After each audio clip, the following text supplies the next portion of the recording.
ایسے نماز پڑھنا چاہیے اور ایسے سجدہ کرنا چاہیے اور ایسے تحریمہ. یہ حدیث نمبر دے دے کے پہلے لوگ اساتذہ کے روبنو زانوی تلميذ تہ کرتے تھے اور ان سے دین سیکھتے تھے.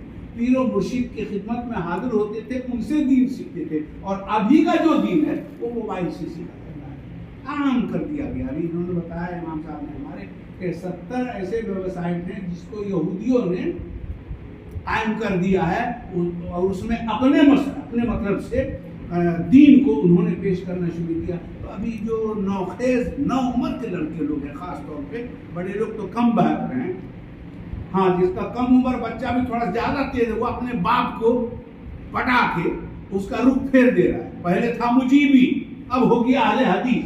پہلے تھا سنی, اب ہو گیا اہل حدیث. کوئی کو بیٹا تھوڑا سا دمنگ نکل جاتا ہے اور باپ سیدھا سادہ اس کو پھیر دیتا ہے, اس کو یہ جھانسا دیتا ہے, دیکھیے یہ حدیث نمبر ہے, یہ آیت نمبر ہے اور یہ ہے کل ملا.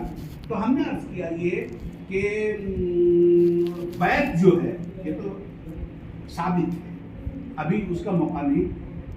وہ میر غلام علی جو تھے انہوں نے بیعت کو بہت سارے شرطوں پر اٹھا رکھا تھا. 6 شرطیں تھیں ان کی. اس میں سے پہلا شرط یہ تھا کہ ہم اس وقت مرید ہوں گے کہ جب حضور سرور کائنات, ان بات کو غور سے سنیے گا آپ لوگ اور اس کو ذہن میں رکھیے گا, فلواری شریف سے بیعت ہونا آسان نہیں ہے. جس کو رسول اللہ چاہتے ہیں وہ فلواری شریف سے بیعت ہونا. واہ سبحان اللہ. اس شخص نے پہلا یہ شرط رکھا کہ ہم اس شرط پر بیعت ہوں گے کہ سب سے پہلے حضور سرور کائنات وحی فدا جناب محمد رسول اللہ صلی اللہ علیہ وسلم ہم کو بیعت کریں. سب سے پہلے رسول اللہ ہم کو بیعت کریں.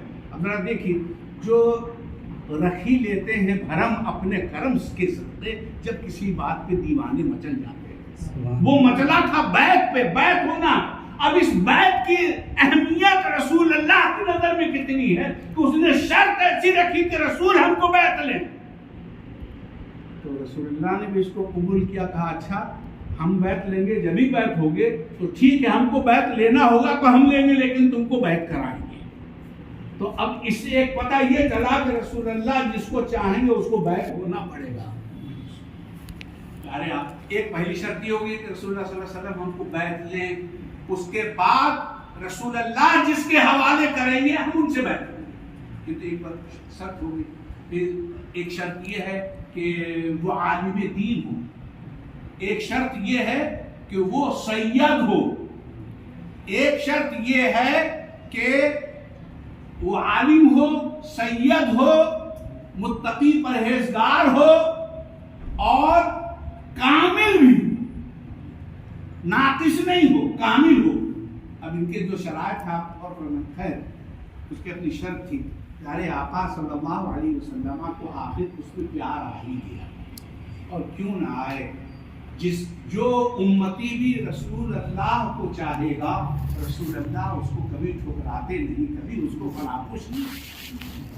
پیارے آقا کو بھی اس پہ پیار آ گیا, اور یہ پیار صرف انہیں پہ نہیں, اس پیار کا اظہار پیارے آقا صلی اللہ علیہ وسلم نے بارہا ظاہر فرمایا ہے.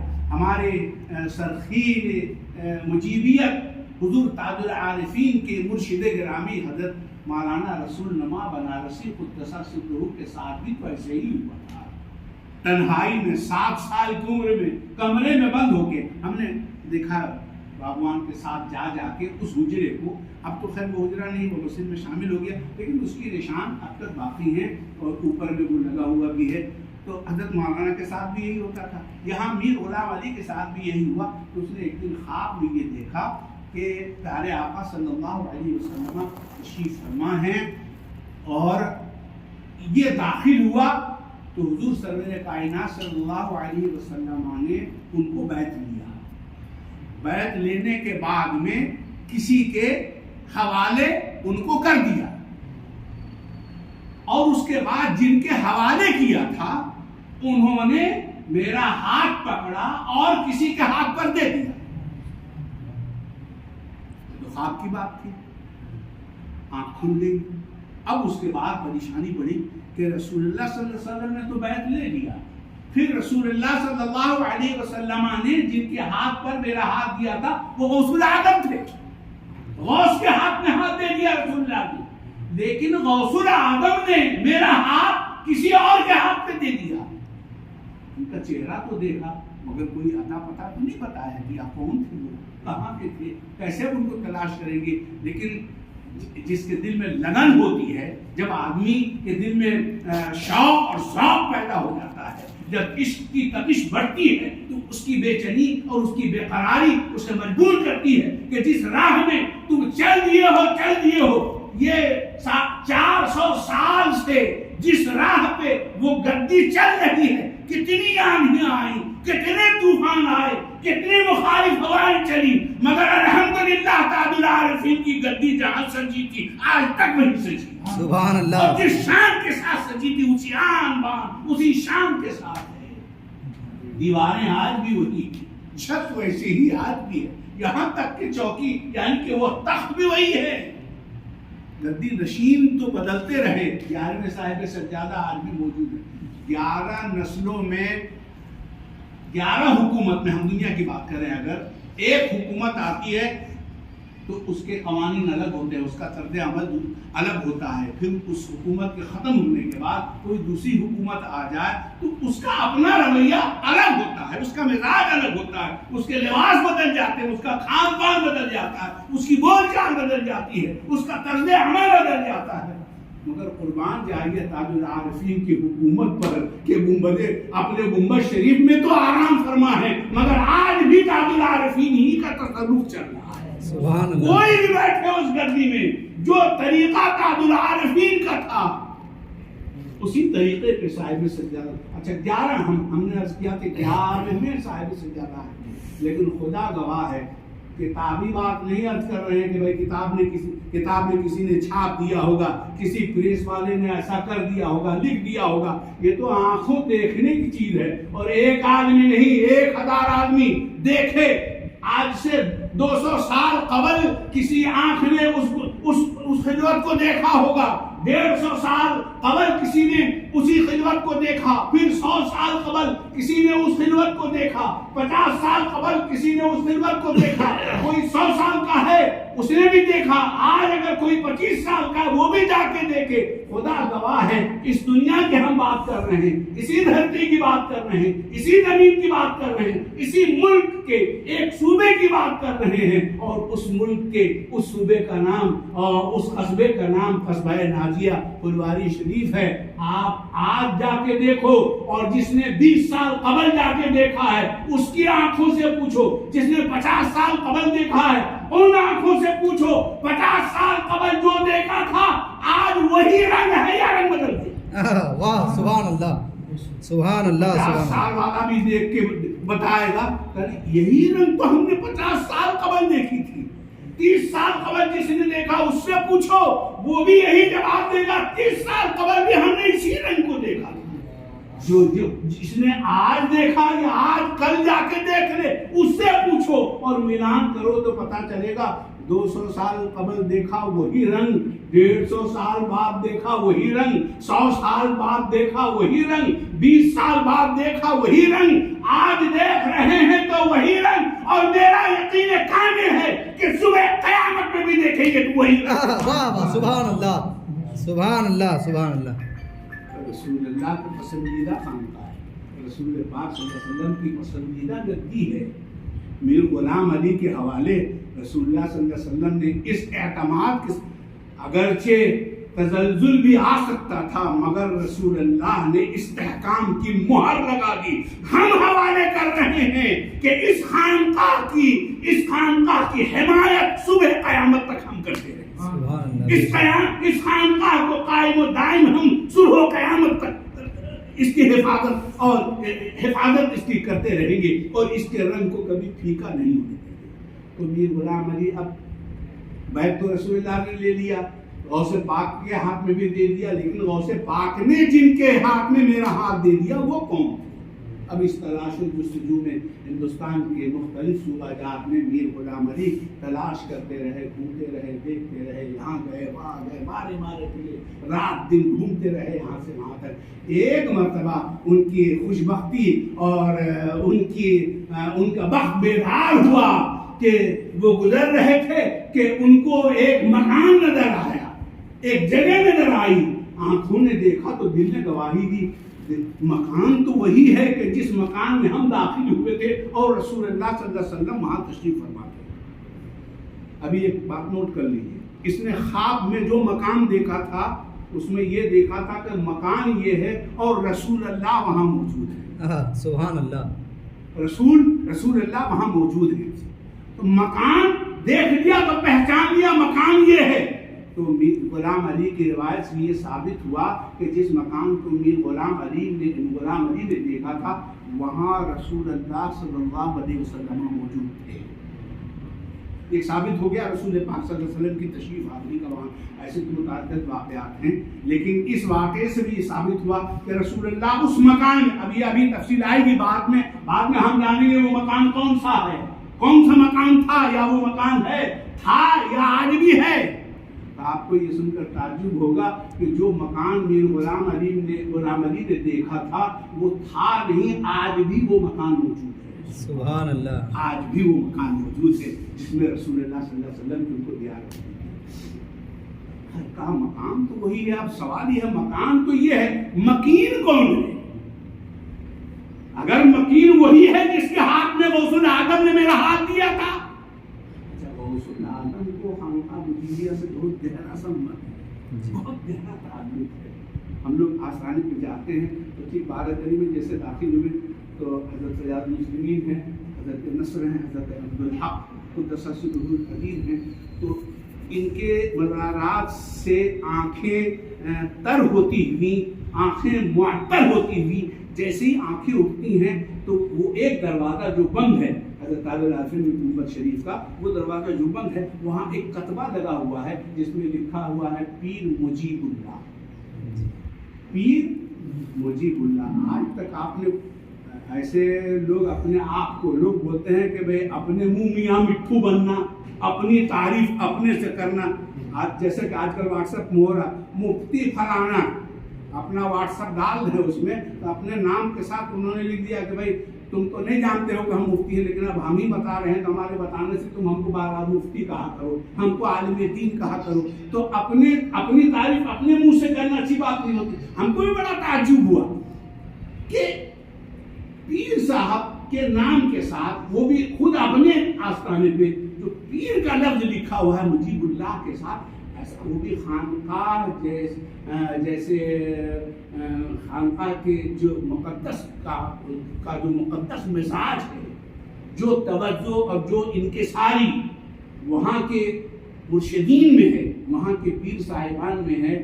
خانقاہ دیکھنے کی چیز ہے۔ آج کے اس دور میں آپ کتابوں میں پڑھیے گا، رسول اللہ صلی اللہ علیہ وسلم کی محفل ایسی ہوتی تھی، صحابہ ایسے تشریف فرما ہوتے تھے، صحابہ اس انداز میں آ کے سلام کرتے تھے، صحابہ اس انداز میں سر کو جھکا کے بیٹھتے تھے، صحابہ اس طرح سے اس انداز میں ادب کیا کرتے تھے۔ اب یہ کتابوں میں تو آپ کو مل جائیں گی، لیکن اس کا عملی نمونہ اگر آپ کہیں دیکھنا چاہیے تو نہیں ملے آج کے دور میں۔ اور اگر دیکھنا ہے تو ہمیں اپنے خانقاہ شریف پہ فخر ہے۔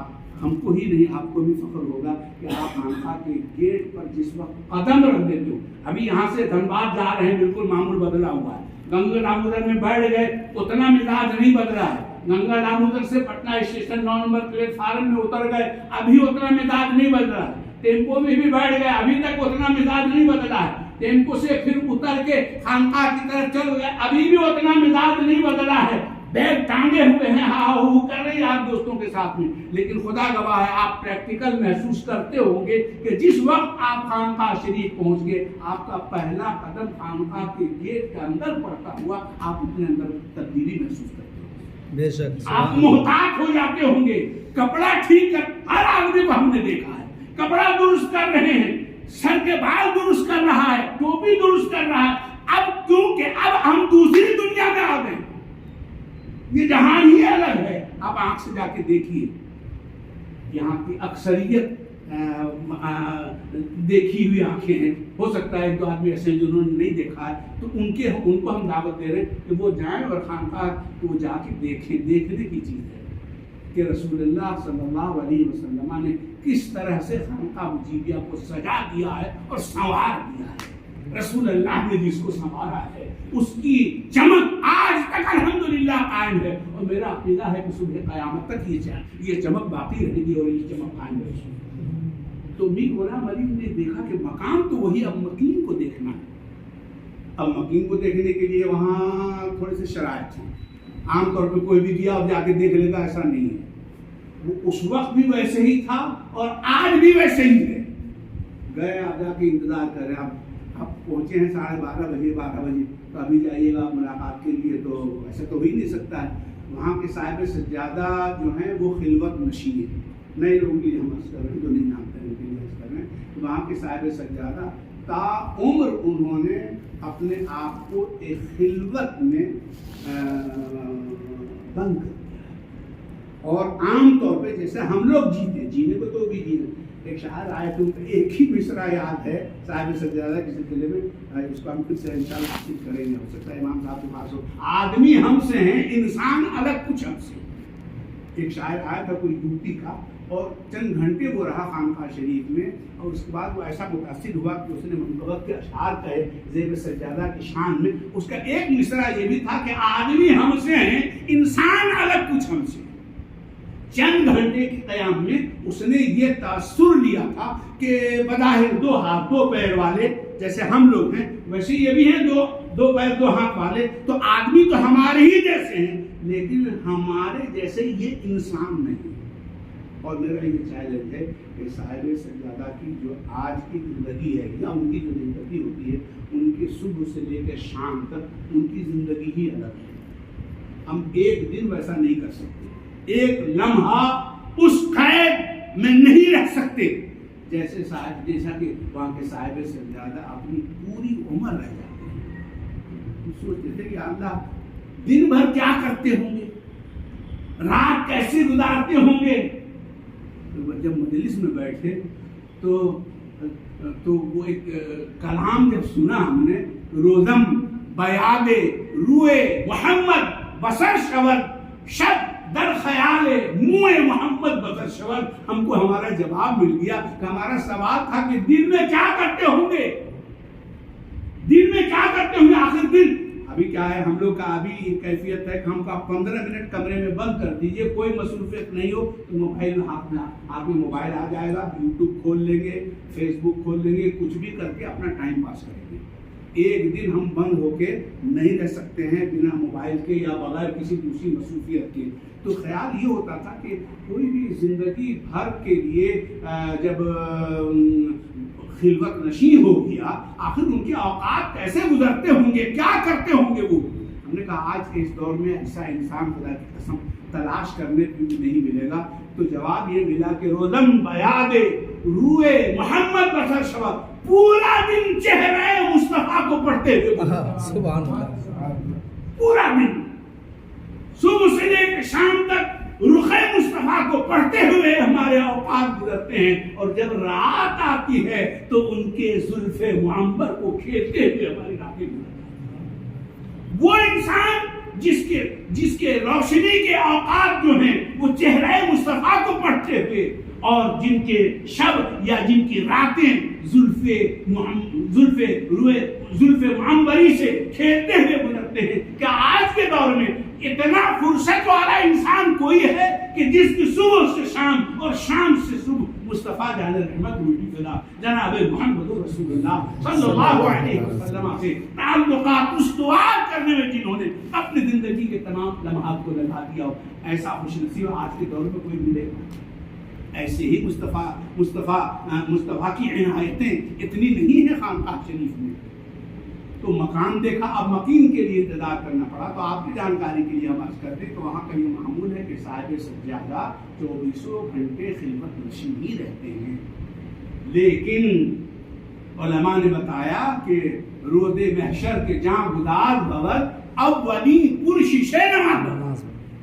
خلوت نشینی کے بارے میں بعد میں پوچھا جائے گا، یا ہو سکتا ہے نہیں بھی پوچھا جائے، لیکن پہلا سوال نماز کے سلسلے میں ہوگا۔ تو خانقاہ شریف کی سب سے بڑی خصوصیت ہم آپ کو بتائیں، کہ خدا سے اتنا مستحکم اور اتنا مضبوط رشتہ ہوتا ہے صاحب سجادہ کا کہ دنیا ادھر کی ادھر ہو جائے، ان کا کبھی تکبیر اولیٰ نہیں چھوٹتا۔ واہ سبحان اللہ، خدا سے رشتہ حق ہے۔ خدا سے رشتہ اتنا مستحکم، اس قدر مضبوط، دنیا ایک طرف، سارا جہان ایک طرف، ساری مصروفیتیں ایک طرف، مگر سب سے مضبوط اور مستحکم رشتہ جو بندے کا خدا سے ہونا چاہیے، اس کی مثال آپ خانقاہ شریف میں دیکھیں۔ یہاں تک کہ جب تک خلوت کے دروازے کی آواز نہیں آئے گی، آپ کو پتہ ہو یا نہ ہو، یاد ہو یا نہ ہو کہ نماز کا وقت ہو گیا ہے، تو صاحب سجادہ بند کمرے میں رہتے ہیں، مگر سب سے پہلے وہی اطلاع دیتے ہیں کہ تکبیر تحریمہ کا وقت آ گیا۔ اب کیا کہیے، ہم نے کہا کہ وہ رنگ ابھی تک وہی رنگ ہے، دروازے کی آواز آج تک وہی ہے۔ 300-400 سال پہلے جو خلوت شریف کے دروازے کی آواز تھی، آج تک اس دروازے نے اپنی آواز تک نہیں بدلی ہے۔ جیسے ہی خادم دروازہ کھولتا ہے تو ایک مخصوص آواز جو دروازے کی آواز ہے وہ آتی ہے، گویا خلوت شریف کے دروازے کو بھی اللہ تعالیٰ نے زبان دے دی ہے کہ تم اعلان کر دو کہ حضور تشریف لا۔ تو دروازہ اعلان کرتا ہے، اس کی آواز آتی ہے، حضور تشریف لا رہے ہیں۔ اس کے بعد جناب حضور تشریف لاتے ہیں، پھر مؤذن تکبیر کہتا ہے اور صاحب سجادہ کی موجودگی میں تمام لوگ تکبیر تحریمہ باندھتے ہیں۔ اللہ سے رشتہ، خدا کے رشتے، کوئی نبی کا لاکھ عاشق ہو جائے، وہ عاشق ہو ہی نہیں سکتا جس کا تعلق خدا سے بھی نہیں، جس کا تعلق خدا ہی سے نہیں، اس کا تعلق مصطفیٰ سے کیسے ہو سکتا ہے؟ تو خدا کا تعلق کتنا مستحکم ہے۔ تو اب میر غلام علی وہی معمول تھا جو آج ہے، یہ اچھا جو ہم بتا رہے ہیں یہ آج ہو رہا ہے، پہلے نہیں ہوتا تھا، ایسا نہیں، یہ اسی وقت سے ایسا چلا رہا ہے جو آج بھی ہو رہا ہے۔ تو صاحب سجادہ حضرت سیدنا تاج العارفین قدس سرہ العظیم نماز کے جو تشریف لائے تو میر غلام علی نے جب دیکھا، کہا مکان وہی اور غوث العظم نے جن کے حوالے کیا تھا یہ انسان نہیں۔ سبحان اللہ، سبحان اللہ۔ تو ایک تو پہلے یہ پتا چلا کہ رسول اللہ صلی اللہ علیہ وسلم کی مجلس میں غوث العظم بھی رہتے ہیں، وہی حضرت سیدنا تاج العارفین۔ واہ واہ، کیا بات ہے، واہ سبحان اللہ۔ اور یہ میر غلام علی جیسی شخصیت نے دیکھا، اور وہ بھی ہم اس کو ابھی نامکمل شخصیت نہیں کہہ رہے ہیں، ابھی مرید نہیں ہوئے، مگر ان کی ایک شرط جو انہوں نے رکھی تھی، اس سے یہ پتا چلتا ہے کہ میر غلام علی بیعت سے قبل بھی کامل ہیں۔ ان کی ایک شرط تھی کہ پیر میرا، آخری والی شرط ہے، وہ مکمل ناقص نہیں ہو بلکہ وہ مکمل ہو۔ تو یہ مکمل کوئی ہے یا ناقص ہے، اس کی پہچان کون کر سکتا ہے؟ ہیرے کو کون جانچ سکتا ہے؟ صراف، جو صراف ہوگا وہی نا جانچے گا کہ ہیرا اصلی ہے کہ نقلی ہے، کہ سونا کچا ہے کہ پکا ہے، کتنے کیرٹ کا ہے۔ تو خیر میر غلام علی نے وہ تمام شرائط پائے، اور پھر بعد نماز عشاء خلوت شریف میں حاضر ہو کر حضرت سیدنا تاج العارفین سے انہوں نے اپنے پورے خواب کو بیان کیا، اور اس کے بعد پھر ان کو داخل سلسلہ کیا گیا۔ اس لیے ہم نے عرض کیا کہ خانقاہ عالم بنا خانقاہ نجیبیہ پھلواری شریف کی جو خانقاہ ہے وہ اپنی مثال آپ ہے۔ رسول پاک صلی اللہ علیہ وسلم سے ان کی قربت کا یہ عالم ہے کہ جیسا ابھی ہم نے عرض کیا کہ یہ میر غلام علی جنہوں نے رسول اللہ صلی اللہ علیہ وسلم سے ہم پہلے بیعت ہوں یہ شرط رکھی، اس شرط کو رسول اللہ صلی اللہ علیہ وسلم نے پوری فرمایا، پھر غوث العظم کے حوالے رسول اللہ صلی اللہ علیہ وسلم نے ان کو کیا، اور رسول پاک صلی اللہ علیہ وسلم نے حضرت سیدنا تاج العارفین کے حوالے ان کو کیا۔ گویا رسول اللہ کا یہ حکم ہوا کہ اے میر غلام علی، تم بیعت اگر ہونا چاہتے ہو تو حضرت سیدنا تاج العارفین سے بیعت ہو۔ ایک بات میں نے اور عرض کیا کہ آپ کے درگاہ مبارک پہ پیر کا لفظ لکھا ہوا پیر مجیب اللہ، جانتے ہیں ایسا کیوں ہے؟ ایک شخص تھا، وہ بہت بیمار